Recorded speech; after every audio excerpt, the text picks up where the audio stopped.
Sábado 25 de noviembre de 2023. Tres mensajes del Evangelio de hoy, tomado del Evangelio de San Lucas, capítulo 20, versículos del 27 al 40. En aquel tiempo se acercaron algunos saduceos, los que dicen que no hay resurrección, y le preguntaron: Maestro, Moisés nos dejó escrito: si a uno se le muere su hermano, dejando mujer pero sin hijos, que tome la mujer como esposa y dé descendencia a su hermano. Pues bien, había 7 hermanos. El primero se casó y murió sin hijos. El segundo y el tercero se casaron con ella, y así los 7. Murieron todos sin dejar hijos. Por último, también murió la mujer. Cuando llegue la resurrección, ¿de cuál de ellos será la mujer? Porque los 7 la tuvieron como mujer. Jesús les dijo: en este mundo los hombres se casan y las mujeres toman esposo. Pero los que sean juzgados dignos de tomar parte en el mundo futuro y en la resurrección de entre los muertos, no se casarán, ni ellas serán dadas en matrimonio, pues ya no pueden morir, ya que son como ángeles, y son hijos de Dios porque son hijos de la resurrección. Y que los muertos resucitan, lo indicó el mismo Moisés en el episodio de la zarza, cuando llama al Señor Dios de Abraham, Dios de Isaac, Dios de Jacob. No es Dios de muertos, sino de vivos, porque para Él todos están vivos. Intervinieron unos escribas: bien dicho, maestro, y ya no se atrevían a hacerle más preguntas. Palabra del Señor. Gloria a ti, Señor Jesús. Querida familia, estamos en el capítulo 20 del Evangelio de San Lucas. Estamos ante las últimas discusiones que tiene Jesús en Jerusalén antes de ser crucificado. Sabemos que Jesús tuvo discusiones con distintas sectas, en ocasiones con los fariseos, en ocasiones con los herodianos, con escribas. En este caso, Jesús tiene una discusión con una secta llamada saduceos. Los saduceos eran una secta judío-materialista que más bien conformaban como una especie de partido político-religioso. Surgen hacia el siglo II a.C. y desaparecen hacia el siglo I después de Cristo. Tenían una enorme influencia del espíritu griego y eran personas bastante adineradas, ocupaban cargos muy importantes, pero repito, eran materialistas, de manera que negaban la existencia de los ángeles, de los espíritus, del más allá y por supuesto, como vemos en el Evangelio, de la resurrección. Y en cuanto a la Biblia, solo creían en los primeros 5 libros, en el Pentateuco. Por eso, la discusión que tiene Jesús con ellos hoy tiene mucho sentido. Vamos a reflexionar 3 mensajes. Primero, no sabes más que Dios. Segundo, ¿quién interpreta la palabra? Tercero, no sigas a un Dios de muertos. Vamos con el primer punto. No sabes más que Dios. Vemos que el Evangelio comienza diciéndonos que algunas personas de esta secta de los saduceos se le acercan a Jesús y le dicen: Maestro, Moisés nos dejó escrito: si a uno se le muere su hermano dejando mujer pero sin hijos, que tome la mujer como esposa y dé descendencia a su hermano. Pues bien, había 7 hermanos, y sigue el texto proponiendo esta hipotética historia de una mujer que se casa con 7 hermanos y a ninguno le da hijos. Esto, queridos amigos, lo hacen los saduceos refiriéndose a una ley judía llamada la ley del levirato, que se encuentra en el libro del Deuteronomio, capítulo 25, versículos del 5 al 6. Dice así: si 2 hermanos viven juntos y uno de ellos muere sin tener hijos, la mujer del difunto no irá a casa de un extraño, sino que la tomará su cuñado para cumplir el deber del cuñado. El primer hijo que de ella tenga retomará el lugar y el nombre del muerto, y así su nombre no se borrará de Israel. Hasta aquí el texto del Deuteronomio. Entonces, como vemos, los saduceos querían poner una trampa a Jesús, porque estaban justificando la no creencia en la resurrección con estos casos hipotéticos. Por supuesto, como vamos a ver en el segundo punto, Jesús les va a enseñar exactamente lo que significa ese texto. Y Jesús les va a enseñar a interpretar adecuadamente la palabra de Dios. Pero detengámonos en este punto. Los saduceos, queriendo saber más que Jesús, mostrándose más conocedores que Dios de la propia palabra de Dios. Y aquí yo creo que debemos meditar un tema bien importante en nuestros tiempos: las falsas interpretaciones bíblicas, las erradas interpretaciones bíblicas. Yo creo que nos encontramos en un tiempo que, como nunca, está sometido a una enorme multiplicidad de interpretaciones bíblicas. Y amigos, que denominaciones protestantes, que por supuesto están fuera de la Iglesia, tengan distintas interpretaciones bíblicas de ciertos textos que durante 2000 años hemos interpretado los católicos de la misma manera, pues esto nos sorprende. Viene sucediendo desde el siglo XVI. Es más, desde finales del siglo I ya empezaron a surgir herejías que con falsas interpretaciones bíblicas trataban de torcer la doctrina. Lo realmente preocupante es que hoy, en el seno de la propia Iglesia, escuchamos unas interpretaciones de ciertos textos que se alejan completamente de lo que durante 2000 años hemos predicado, de lo que durante 2000 años hemos creído. Entonces, textos que sabíamos que significaban algo porque así lo dijo el magisterio de la Iglesia, porque así lo han predicado los santos, porque hubo mártires que estuvieron dispuestos a dar la vida por esto, pues resulta que hoy se reinterpretan de una manera bastante ligera. Y entonces resulta que la Biblia ya no condena ningún pecado, que lo que creímos que era pecado durante 2000 años, repito, ya no lo es. Entonces aquello que en la Biblia suene fuerte para la sensibilidad del hombre posmoderno, del hombre actual, entonces ahora lo estamos reinterpretando, porque creemos saber más que Dios, porque desafortunadamente tenemos algunas personas que incluso ocupan importantes cargos dentro de nuestra amada Iglesia, que están queriendo hacer una relectura de la palabra que termina vaciándola de contenido y ajustándola completamente a los cambiantes criterios del espíritu del mundo.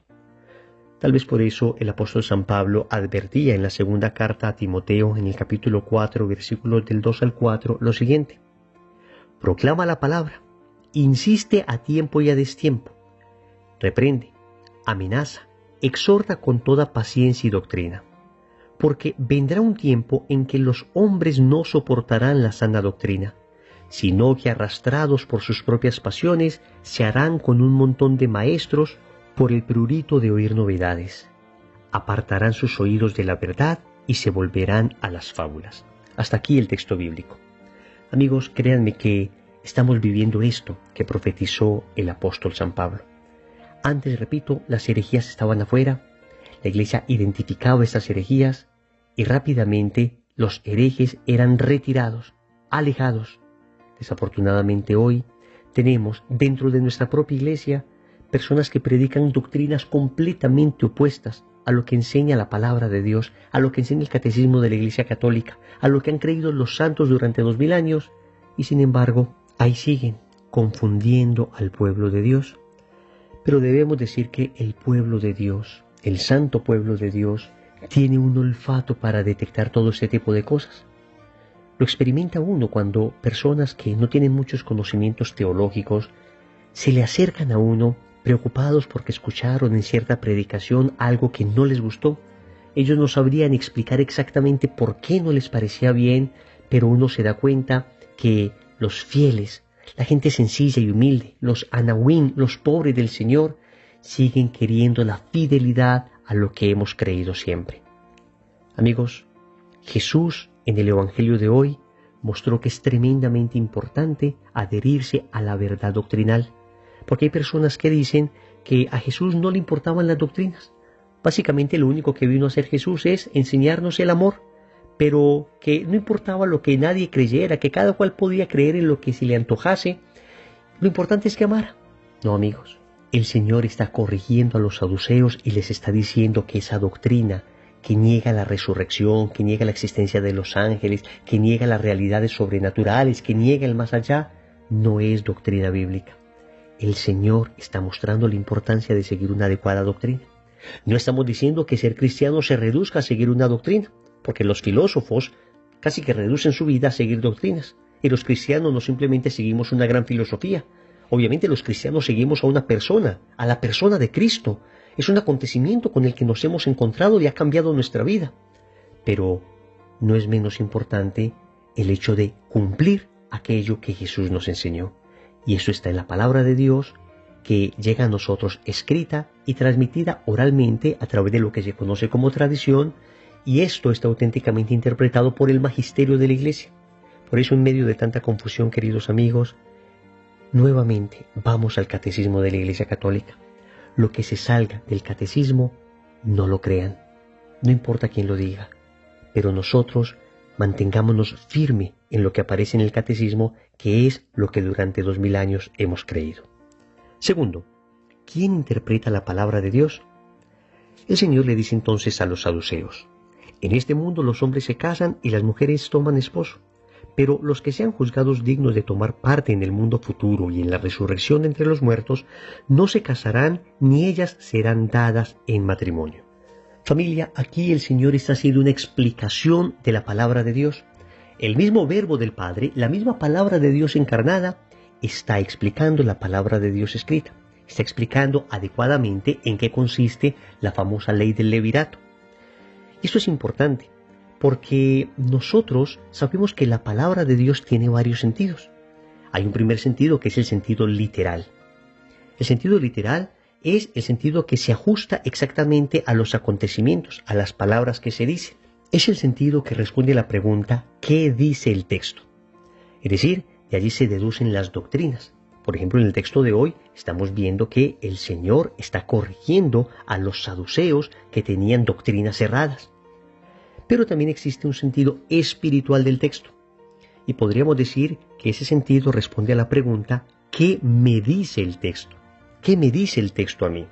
Obviamente estoy simplificando un poco esto. Es algo más complejo de lo que estoy diciendo, porque dentro del sentido espiritual está entonces el sentido anagógico, el sentido alegórico, el sentido moral. Pero para efectos de esta meditación, digamos que ese sentido espiritual es el sentido que responde a esa pregunta, ¿qué me dice el texto? Entonces, ciertamente, un texto tiene una doctrina clara, una doctrina que el magisterio de la Iglesia nos muestra con claridad qué significa. Pero a mi vida, a mi realidad particular, al momento histórico que estoy viviendo, pues me va diciendo una cosa u otra. A todos nos sucede que un mismo evangelio nos dice hoy una cosa y al año siguiente nos está diciendo otra. ¿En sentido literal? No, en sentido literal el texto dice lo mismo. Pero en un sentido espiritual, claro que la palabra va respondiendo a las necesidades de cada persona. Porque es palabra de Dios, no palabra de hombre. Y por consiguiente, habla al hombre de todos los tiempos. Tiene respuestas para cada circunstancia histórica. Para no enredarnos entonces en falsas interpretaciones, debemos comprender que el magisterio de la Iglesia, el magisterio vivo de la Iglesia, es el auténtico intérprete de la palabra de Dios, fundamentalmente en su sentido literal. Repito, espiritualmente hablando, ya el Evangelio nos puede ir diciendo cosas particulares a nosotros, pero toda interpretación espiritual debe tener como base la interpretación literal. Por eso siempre debemos buscar qué ha dicho la Iglesia respecto a ese texto bíblico que estamos analizando.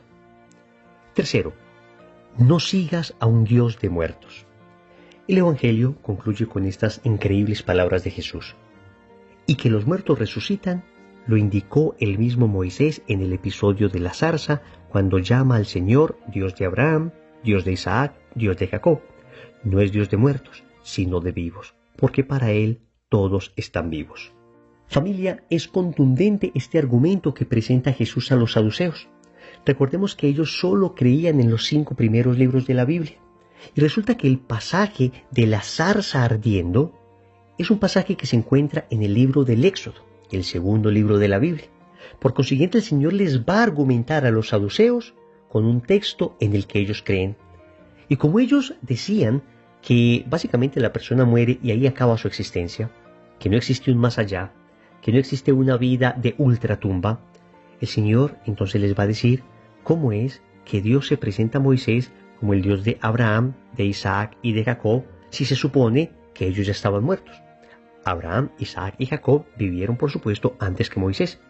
El Señor les está diciendo a los saduceos, explíquenme en esto. La respuesta es sencilla. Es que Dios no es un Dios de muertos, Dios es un Dios de vivos. Tanto Abraham como Isaac como Jacob siguen vivos ante el trono de Dios. Están vivos. Su alma persiste después de la muerte. Esto es un tremendo argumento que les presenta el Señor al punto que ellos no son capaces de rebatirlo. Y si su alma persiste después de la muerte, significa que volverá a unirse a sus cuerpos el día de la resurrección. Hasta aquí la parte, digamos, doctrinal, pero hay una enseñanza espiritual para nosotros. ¿Seguimos nosotros a un Dios de vivos o a un Dios de muertos? Amigos, no sigamos a un Dios de muertos.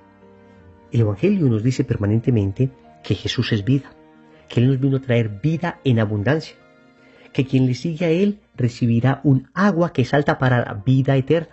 El Evangelio nos habla permanentemente de vida en abundancia y de vida eterna. Y lo que trae esta vida eterna y esta vida en abundancia es precisamente la gracia de Dios que habita en nuestros corazones. De manera que es el pecado el que trae la muerte. Lo dice textualmente el apóstol San Pablo en la carta a los Romanos: por el pecado entró la muerte. Y es la gracia la que trae la vida. Nosotros somos los que decidimos.